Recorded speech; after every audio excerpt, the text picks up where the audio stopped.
Tangan semuanya. Alhamdulillah. Oke, assalamualaikum warahmatullahi wabarakatuh. Waalaikumsalam warahmatullahi wabarakatuh. Kembali lagi bersama ngobrol pengalaman pribadi di channel YouTube Pesona Kahuripan 3, channelnya warga Pesona Kahuripan 3. Nah, kali ini di episode 11 kita kedatangan tamu dengan Saya Dede Mariadi, tinggal di Blok A3 nomor 9. Nah, ya, jadi kebetulan beliau itu salah satu pengurus juga nih ya. Ya. Pengurus di RT 01 RW 15, tepatnya sebagai humas ya. Iya. Tapi sebelum kita tanya-tanya sama beliau, kita ngopi dulu guys. Oke. Cheers dulu kita. Oke, kita langsung ke pertanyaan ya. Oke, siap. Mas Dede. Mas Dede, boleh diceritain nggak sih pengalaman bisa dapat rumah di PK3? Awal mulanya itu aku dapat informasi dari teman sih, Bang Wahid. Jadi rekomendasi dari teman itu memang saat di Jakarta kan belum punya rumah ya, masih ngontrak. Terus kebetulan harga juga ada kenaikan dari sewanya juga, makanya aku inisiatif minta tolong temen, dapat informasi dari temen, ada rekomendasi di Pesona Kahuripan. Cuma waktu itu belum tahu Pesona Kahuripan berapa. Jadi dapat informasinya itu baru setengah-setengah. Kebetulan teman punya channel developernya, dikenalin lah sama temen, ya diurus lah administrasinya segala. Langsung PK3 atau kan ada PK3 tahap sempat apa? di PK1 PK1 gitu. ya, Awalnya PK1 dulu. PK1. Tapi di sana ngontrak selama 6 bulan kurang lebih. Di PK1. PK1 Oh, di sana ngontrak. ngontrak. Itu tahun berapa itu, Mas? Sekitar tahun 2021 nggak salah. 2021 iya. 2021 ya? Oh, berarti ngambil di sini juga apa namanya? Di sini kan 2020 nih, Mas. 2020. Iya. Sempet akad juga. Cuman kan memang posisinya waktu itu masih pulang pergi Jakarta. Oh. Jadi mulai menempatinya di PK1 itu di tahun 2021. Terus akhirnya akad ini ikut akad yang pertama kan ya? Ikut akad pertama. Akad yang pertama itu kan 2020 tanggal 29 November, Mas. Iya. Jadi ngambil rumah di sini, ngontrak juga di PK1. Oh, gitu. Iya. Nah, terus pindah ke sini itu kapan, Mas? Ya, tahun 2021 awal bulan April nggak salah.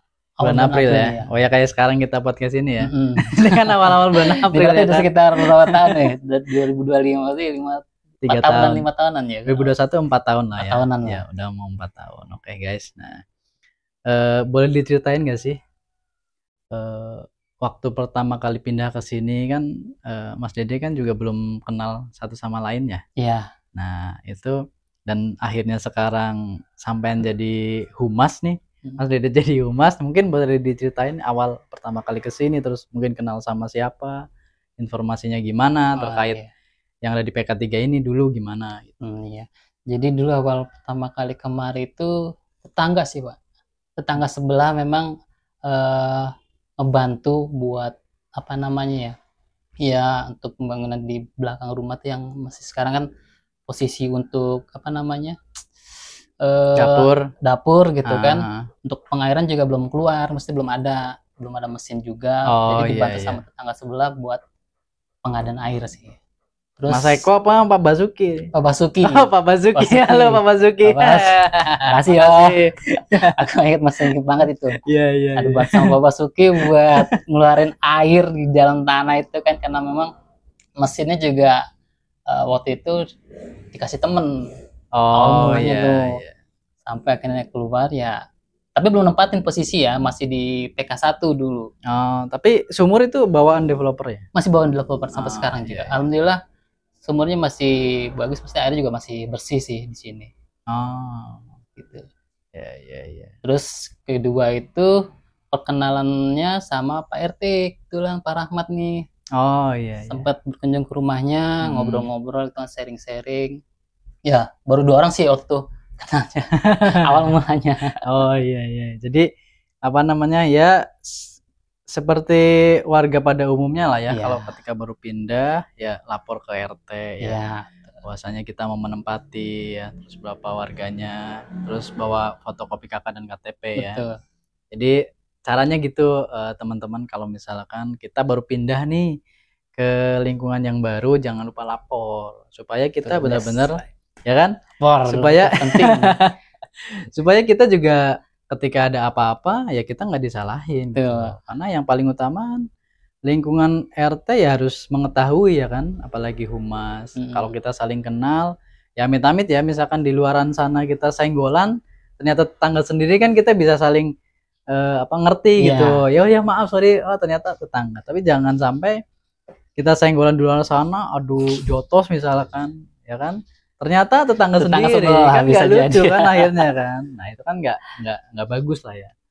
Jadi buat teman-teman nih yang belum pindah, terus misalkan belum tahu nih kalau pindah mau ngapain, ya yang pertama ya lapor dulu sama tetangga kanan kiri, terus ke RT ya kan, pengurus lingkungan, biar tertib secara administrasi ya. Syukur-syukur langsung pindah KTP ya. Mas Dede udah pindah belum nih? Belum saat ini sih. Masih sibuk sama kerja. Oh iya. Sepulang pergi Jakarta soalnya. Oke. Ya mudah-mudahan cepat pindah ya Mas. Amin. Kan rumahnya udah di sini. Insya Allah secepatnya. Ya amin. Nah, karena memang udah betah juga sih di sini. Lingkungannya juga udah mulai bagus lah, udah terbentuk lah di sini juga. Warga-warga juga pada peduli lah sama lingkungan juga gitu. Ya. Terus boleh diceritain nggak sih Mas? Jadi humas berarti udah berapa bulan nih? Kebetulan baru bulan Februari. Februari, Maret, April. Berarti mau 3 bulan lah ya. Jalan 3 bulan. Itu bisa diceritain Mas, awal mula kok. Jadi kan gini, ketika pengurus awal itu kan butuh sosial ya Mas ya. Karena kepengurusan awal itu ya kita nggak bisa berpikir terkait masalah nominal, karena kalau orientasinya nominal, apa yang sudah kita lakukan nanti aku dapatnya apa gitu, itu kan jadi nggak bagus ya kan. Tapi karena kepengurusan awal itu memang benar-benar didasari dengan sosial yang tinggi, itu kok Mas Dede akhirnya mau gitu loh. Sedangkan Mas Dede itu harus benar-benar mengorbankan waktu, tenaga, pikiran yang mungkin pada saat kerja tiba-tiba ada kejadian ataupun hal-hal yang berhubungan sama warga atau gang, ya Mas Dede ditelepon atau segala macam kan, itu butuh mengorbankan waktu. Itu gimana Mas? Awal mulanya memang kan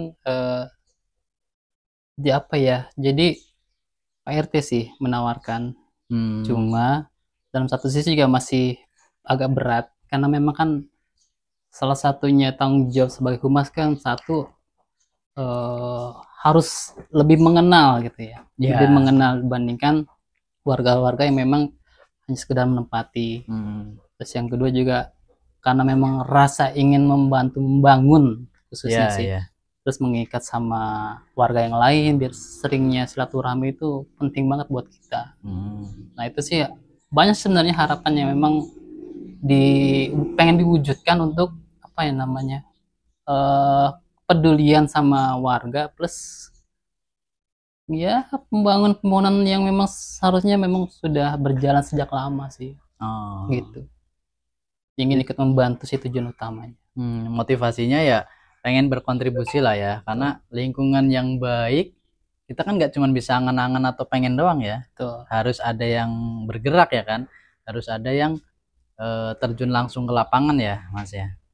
Ya, jadi buat teman-teman nih dibantu nih Mas Dede karena beliau humas, jadi ringankan pekerjaan beliau yang dimana yang paling berat itu adalah narik IPL ya. Betul. Ya kan? Betul. Narik IPL kadang misalkan udah ke rumah teman-teman nih, teman-teman misalkan pas lagi nggak ada orang atau apa, minimal kita kan udah ada grupnya Mas ya. Iya. Ada grup Dewi Sartika 1, 2, 3 ya kan, itu bagian dari wilayah Pak Humas ya. Itu minimal kontak lah, kan di grup sudah diinfokan bahwasanya tanggal sekian mau ada kegiatan penarikan IPL. Nah ya tolong kalau misalkan memang di rumah lagi nggak ada orang atau lagi ada keperluan di luar, ya kabarin ya, sehingga Pak Humas sendiri nggak sia-sia ketika misalkan Pak Humas mau silaturahmi ke teman-teman ya kan? Betul. Ada nggak sih Mas yang rumah ini kan PK3 itu kan semuanya udah ada yang punya ya kan, udah ada pemiliknya. Ada nggak sih yang bener-bener rumah yang nggak pernah ditengokin, terus pengurus pun nggak ada kontaknya, terus mungkin sesekali mereka datang tapi mereka nggak mau ngobrol sama pengurus, itu ada nggak sih yang kayak gitu-gitu? Pasti ada, Pak. Itu Ada pasti ya? ada. Ada yang nonton nih. Pasti Tolong ada memang. ngertinya. Karena memang kebetulan ya ada sih di blok saya sendiri gitu, maksudnya 1-2 rumah lah yang memang jarang sekali ketemu gitu. Atau sampai sekarang ini mungkin ada 1 rumah yang memang sampai sekarang saya belum pernah ketemu sama orangnya. Bahkan untuk nomor kontaknya sendiri pun saya minta dari kepengurusan yang sebelumnya nggak ada. Oh, memang Nah, itu susah yang, ya? memang agak menyulitkan sih kalau menurut saya. Jadi kalau misalkan setidaknya kalau saya kenal atau tetap muka, saya bisa say hello kan pasti kan. Iya. Cuma kalau memang nggak pernah ketemu dan bahkan nggak tahu kontaknya, ya itu yang paling membuat saya sebagai koordinator di warga Dewi Sartika 123 itu agak kerepotan gitu. Iya. Itu.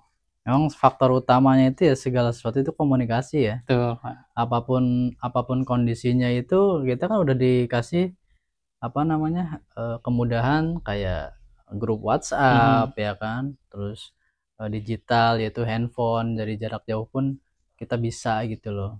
Jadi nggak ada alasan sebenarnya ya, oh saya nggak tahu. Nah itu kayaknya sih cuman alasan basic aja ya. Padahal kan secara kewajiban kita kan baik yang udah menempati ataupun belum kan sama-sama punya kewajiban untuk membangun lingkungan, menata lingkungan yang baik dan benar ya kan. Jangan sampai ketika mereka baru pindah mereka sudah tinggal menikmati fasilitas yang sudah ada, yang dibangun sama teman-teman yang sudah menempati sebelumnya. Ya Mas ya? Iya, betul sekali tuh Pak. Jadi nih khusus buat teman-teman yang belum menempati, ya tolong bangunlah kesadaran kita bahwasanya jangan merasa kita belum tinggal di sini, kita nggak punya kewajiban untuk membangun, menata lingkungan yang baik, karena suatu saat kita kan akan pindah ke sini, atau mungkin nggak mungkin kan rumahnya dibiarin gitu aja kan ya. Karena saya sendiri jujur kalau melihat kayak rumah, di depan rumah apalagi ya, kondisi lampunya yang mati, atau mungkin juga rumput-rumput di depan rumahnya yang belum lighting, itu jujur saya risih sendiri sih. Karena kan ya setidaknya kalau misalkan anak-anak bermain di depan halaman rumah itu kan agak sedikit horor. Ya betul. Dikhawatirkan ada ya binatang-binatang yang memang berbahaya. Itu sih. Iya. Jadi jangan sampai rumah orang jadi rumah binatang yang berbahaya buat jangan sampai anak-anak kayak gitu. Ya kan. Ya takutnya jadi sarang tikus ya kan? Atau tiba-tiba ambruk atau segala macam kan kita nggak tahu. Jadi buat teman-teman nih yang punya rumah ya tolonglah dijaga. Kalau misalkan belum sempat nempatin ya paling nggak komunikasi sama teman-teman pengurus sehingga itu bisa bermanfaat untuk lingkungan ya. Misalkan digunakan untuk gudang sementara gitu, karena kan inventaris RT kan juga udah banyak ya kan, juga butuh tempat ya kan. Nah jadi biar semua yang menempati ataupun belum menempati sama-sama punya kontribusi yang sesuai porsinya ya kan. Dan pengurus pun juga nggak pusing-pusing amat ya mencari tahu siapa pemilik rumahnya. Betul, apalagi kalau nggak pernah ketemu sama sekali itu yang agak repot sih. Iya, karena kalau misalkan dia pun datang di saat saya memang nggak pernah lihat orangnya, kan timbul perspektif ini siapa gitu kan. Iya. Tiba-tiba dibuka pintu malam-malam gitu. Iya. Ya kan, jadi berpikirannya kan, betul. Wah ini orang jauh ini, maksudnya bisa dikatakan ya maling lah ya. Maling gitu kan. Gitu. Kalau misalkan nggak ada komunikasi ya kita nggak tahu ya kan. Jadi ya fungsi utama komunikasi itu ya menjalin silaturahmi yang baik supaya jangan sampai kita kecolongan ya. Iya. Di sebelah rumah ada kegiatan misalkan ngeluarin barang, karena kita nggak tahu dikiranya orang pindahan kan kita nggak tahu ya kan. Amit-amit lah ya. Amit-amit Pak. Misalkan nih ada rumah yang dikontrakan, kita nggak tahu yang ngontrak itu siapa, karena nggak lapor ke tetangga, ke pengurus, ke RT RW, tiba-tiba ada pihak berwajib, yang kena siapa? Kan teman-teman yang ada di sekitaran situ dan pengurus RT RW juga kan. Dan itu juga mencoreng nama baik lingkungan kita yang udah kita jaga baik ya Mm-mm. kan. Itu jangan sampai ya guys. Nah, terus boleh nih kita lanjut ke pertanyaan berikutnya. Harapan ke depannya nih Mas, di kita itu kan ya alhamdulillah sampah memang dari zamannya paguyuban kita udah fight bener-bener supaya jangan sampai membuang sampah sembarangan, sehingga kita fasilitasi terkait pengelolaan sampah yang sampai sekarang masih berjalan ya kan. Dan terima kasih buat yang membayar IPL nih yang sudah mendukung lingkungan kita sampai sejauh ini. Dan Fasum-Fasum juga udah mulai terbangun ya. Ini tembok depan juga ya Pak Umas ya. Kita juga udah terbangun ya. Terima kasih buat para donaturnya yang sudah meluangkan rezekinya, karena tanpa adanya kepedulian kita itu nggak mungkin terwujud sih hal-hal seperti itu. Nah, harapan kedepannya itu seperti apa nih terkait Fasum, terus sampahnya, terus jalan utamanya, di gang-gangnya, saya mungkin penerangannya, keamanannya, kan banyak tuh. Terus apa namanya, terutama untuk wadah-wadah anak-anak kita nih yang sudah mulai tumbuh dewasa, yang harus segera kita arahkan ke hal positif, baik olahraga, seni, ataupun mungkin agama ya kan. Gimana Mas? Sebenarnya kalau dibilang harapan itu, saya sekaligus sebagai warga juga berharap untuk PK3 khususnya di RT 01 ya, bisa lebih baik lagi ke depannya, karena kan memang banyak sih dari kepengurusan juga sudah membentuk program-program yang memang ada jangka pendek dan jangka panjang. Cuman yang saat ini saya harapkan benar-benar itu memang kepedulian dari masyarakat terkait sampah, sampah, terus juga tempat-tempat yang memang apa namanya ya, yang susah untuk dijamah, maksudnya seperti buang sampah di yang tadi selokan yang memang apa nama di gorong-gorongnya itu kan agak susah tuh. Jadi harapannya sih balik lagi semua ke warga. Harapannya beberapa warga yang memang sudah sadar dan memang ada yang masih perlu di apa namanya ya? Masih cuek gitu kan. Jadi harapannya palingan saat ini untuk kedepannya itu pedulian masyarakat tuh, maksudnya warga PK3 itu ya sampah, terus tempat-tempat bermain untuk anak-anak sih. Karena memang untuk di RT 01 sendiri kan belum ada ya. Dan itu memang menjadi program jangka panjang ke depannya sih. Tuh. Terus juga untuk keamanan, alhamdulillah sampai saat ini ya mudah-mudahan sih jangan sampai ya. Jangan sampai ada apa namanya ya, yang namanya kemalingan gitulah.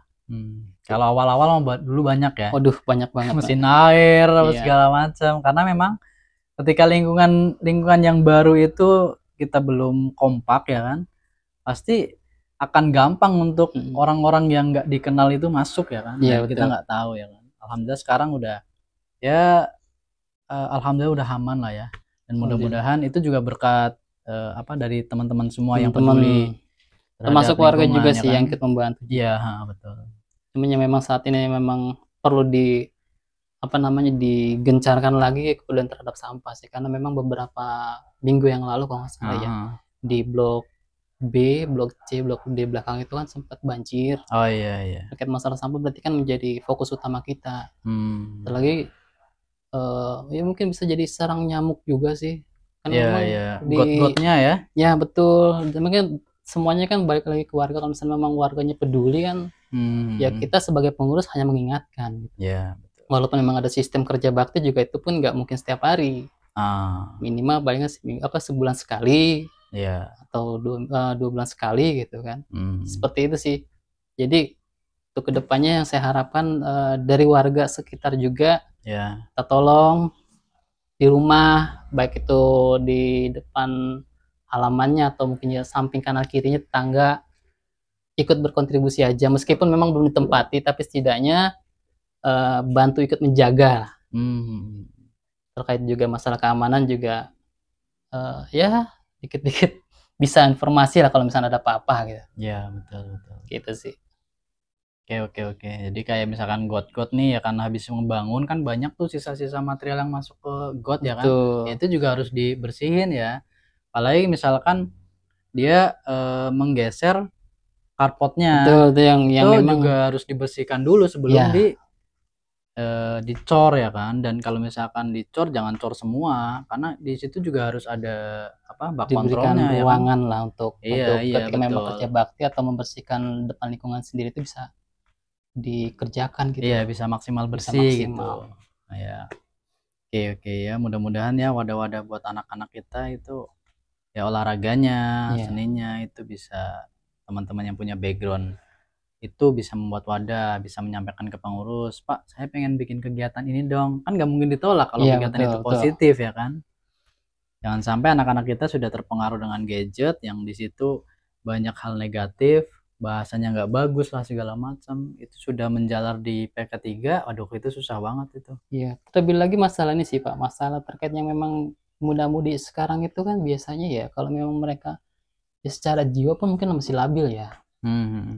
Yang dikhawatirkan ke depannya itu kalau misalkan memang nggak ada nggak ada Arahan. ruang lingkup atau memang Iya. arahan dari kita sebagai warga atau mungkin juga orang tua, tua lah gitu kan, dikhawatirkan malah terjerumus dengan tindakan-tindakan kriminal. Iya, apalagi tawuran nih banyak Betul, banget ya. yang sekarang kacau memang juga nih. udah kayak hal yang Merajalela. wajar Iya. dianggapnya gitu, dengan bawa-bawa senjata tajam kayak gitu kan di jalan-jalan, itu sangat dikhawatirkan sih. Mungkin nanti akan dibentuk sih nanti sama pengurus, cuman untuk programnya sendiri memang masih dalam tahap proses pengurusan juga sih. Iya. Untuk Karang Taruna atau mungkin apa aja, Iya. itu sih seperti itu. Karena emang ya nggak menutup kemungkinan 5 tahun kemudian anak-anak kita udah pada gede-gede Betul. semua ya kan? Kalau sekarang mungkin kan masih kecil-kecil ya kan. Jadi lebih ke arah yang penting ada taman bermain ya kan. Ya, Karena taman memang bermain. tempatnya mereka ya kan. Itu sih. Ya oke. Terus lanjut ke pertanyaan terakhir nih, pesan dan kesannya nih ya. Mungkin pesan-pesan buat teman-teman pengurus atau buat teman-teman yang sudah menempati di sini dan buat teman-teman yang belum menempati di sini di PK3 itu harapannya apa Mas? Harapannya kedepannya kita lebih lebih sering melakukan kegiatan bersama sih. Mungkin dengan mengadakan arisan atau mungkin juga ya kayak perkumpulan lah gitu. Jadi Ngopi di lah satu ya. tempat ngopi-ngopi bareng gitu kan. Ya, itu masa gampangnya sih. Iya. Jadi dari situ biasanya tercetus Pak. Tercetus ide-ide memang yang mungkin dalam kepengurusan kita itu nggak sempat kepikiran ke situ gitu. Iya, betul. Tiba-tiba pas lagi ngumpul gitu kan ngobrol, tiba-tiba ada ide nih, kita masih masukkan. Bagaimana kalau misalnya begini, wah itu kan jadi masukan buat kita. Iya. Gitu. Tapi juga harus ikut terjun juga ya kan. Tuh. Jangan cuma ngasih ide-ide tapi ibaratnya malah cuma bikin PR ke pengurus. Ya pengurus kan sama-sama kita punya kesibukan ya kan. Karena sebenarnya segala program itu kan harus ada panitianya ya kan. Nah, pengurus membuat panitia, nah panitia itu yang nanti melaksanakan membuat sebuah tim yang dimana itu bisa lebih concern sehingga pengurus bisa memikirkan program yang lain. Ya. Gitu kan. Ya kita terbuka kok buat semua masukan. Ya. Gitu. Cuma untuk proses pembangunan semuanya kan ikut bersama gitu. Iya, betul. Terjun juga, kita minta tolong dibantu juga lah. Iya, gitu. Jadi nanti kepengurusan selanjutnya itu sistemnya enak gitu loh. Jadi ketika sudah terbentuk sistem, ada usulan, jalurnya gimana sih menyampaikan usulan sama teman-teman pengurus, dikaji. Habis itu, oh ini oke nih, misalkan ini butuh kepanitiaan kecil nih. Ya udah dibentuk kepanitiaan. Terus pendanaannya gimana? Nah, dari uang kas misalkan 50%, sisanya misalkan donatur ataupun dari warga yang nggak terlalu memberatkan lah ya. Jadi jangan sampai segala sesuatunya itu yang berhubungan sama uang itu jadi membebani keluarga ya kan. Ya oke. Kesan-kesannya gimana Mas? Selamat tinggal di sini nih. Jujur saya merasa seperti dapat anugerah ya, rezeki gitu loh. Jadi gini, semenjak saya tinggal di sini tuh banyak hal yang saya dapatkan gitu, maksudnya dari segi kreativitas saya jadi lebih dapat gitu. Dulu yang memang saya jujur nih Mas, saya dulu yang namanya ganti oli motor itu harus ke bengkel. Tapi karena di sini saya tinggal, dia juga dari tetangga sebelah, dari warga juga memang punya skill. Mas Hendri ya? Ya, Mas Hendri. Mas Hendri thank you banget udah ngasih ilmu lah, meskipun baru belajar sedikit-sedikit lah. Ah, Itu jadi di sini banyak hal yang saya pelajari gitu. Untuk ganti oli ternyata nggak serumit yang saya pikir gitu. iya, iya. Nah, itu baru satu hal ya. Belum lagi yang saya pelajarin terkait masalah apa namanya Yang baru buka nih, Mas. apa tuh? Oh, pangkas rambut. Iya, itu proses setelahnya tuh. Iya. Karena memang masih banyak tahapan-tahapannya saya proses. Mesti selama tinggal di PK3 ini dapat ilmu. Oh, dan Ya, gratis contohnya, ya. saya dulu nggak pernah yang namanya tanam-tanaman itu di depan rumah ada tanah kosong, saya nggak pernah ketik-ketik. Ah, Tapi semenjak di sini karena memang ada yang rangkul gitu, ada yang ngajak, ya udah saya cari ilmunya, saya belajar. Ya alhamdulillah kemarin meskipun nggak banyak gitu kan, tanam singkong panen. Nah, gitu. iya. Artinya kan kita memanfaatkan lahan yang kosong buat kepentingan bersama. Iya, Gitu betul. Intinya ya sebenarnya banyak hal yang kita pelajari apa yang kita lihat di sekitar sebenarnya ya. Betul. Terus sekarang juga lagi, ya insya Allah sih masih berjalan sampai nanti mungkin saat usia udah mulai nggak produktif kerja gitu kan, ada sambilan lah pangkas rambut sama Mas Henry. Nah, tuh buat teman-teman yang nonton nih, kalau mau pangkas rambut di PK3 itu sudah ada di mana, Mas? Di Blok A3 nomor 9. Di A3, nomor 11, sorry. A3 nomor 11. nomor 11 Ya. guys, di Dewi Sartika 3 Dewi ya. Sartika 3. Nah, itu di situ guys. Mampir-mampir. kalau mau potong rambut. Anak-anak dewasa juga ya. Anak-anak dewasa, tapi saat ini masih buka Sabtu Minggu aja. Sabtu Minggu. Karena memang di hari biasa kita kerja. Oh gitu, iya. Oke sih, mantap. Jadi membuka peluang usaha sebelum kita nggak dibutuhkan sama perusahaan ya. Perusahaan. Dan kita sudah ancang-ancang nih guys, perlu dicontoh nih guys. Nah, jadi itu kesan-kesana ya Mas ya. Iya. Alhamdulillah, mudah-mudahan kita di sini semuanya selalu guyup, rukun, Amin. sehingga anak-anak kita benar-benar melihat apa yang dilakukan, diucapkan sama orang tua kita, sehingga mereka langsung mencontoh dan memprogram bahwasanya ketika mereka nanti tinggal di luaran sana, membuang sampah nggak sembarangan, Iya. ngomongnya juga lebih bagus, Iya, lebih perilakunya dijaga. juga lebih bagus, sehingga kita nggak ada yang sia-sia jadi orang Iya, tua ya. betul. Oke, terima kasih atas waktunya Mas Dede, Sama-sama Pak Wahid. atas pengalamannya. Mudah-mudahan tayangan ini bermanfaat buat teman-teman yang di luar Amin. sana, dan jangan lupa kita selalu menjaga lingkungan kita agar lebih baik sehingga generasi penerus bisa melanjutkan habit yang bagus juga. Iya. Oke, jangan lupa like, share, komen, dan subscribe. Kita nanti kembali lagi di episode selanjutnya. Terima kasih. Wassalamualaikum warahmatullahi wabarakatuh. Waalaikumsalam warahmatullahi wabarakatuh.